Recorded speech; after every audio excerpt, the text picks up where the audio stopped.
இப்போ நம்ம எதை பற்றி பார்க்க போகிறோம் அப்படின்னா சப்போட்டா மரம். சப்போட்டா வந்து நல்ல பெரிய மரமாகவே வளர்ந்துருக்கு நம்ம மரம். இது வச்சு எவ்வளோ நாள் இருக்கும் அப்படின்னா கரெக்டாக 1.5 வருஷம் ஆகுது.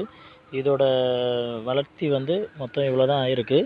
இது வரைக்கும் ஏறக்குறைய ஒரு 25 கிலோ சம்திங் காய் பறிச்சிருப்போம்.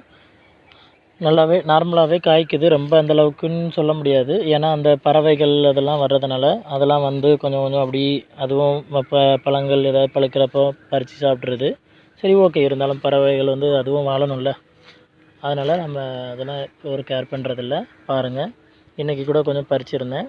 போன வாரம் கொஞ்சம் பறிச்சிருந்தேன். இந்த மாதிரி அடுத்ததாக பார்த்திங்கன்னா அது இன்னும் நிறைய இதழ்கள் பூ வந்து வருது பாருங்கள். இந்த மாதிரி தான் அது வந்துக்கிட்டே இருக்கும். அதுக்கு சீசன்லாம் அப்படி கிடையாது.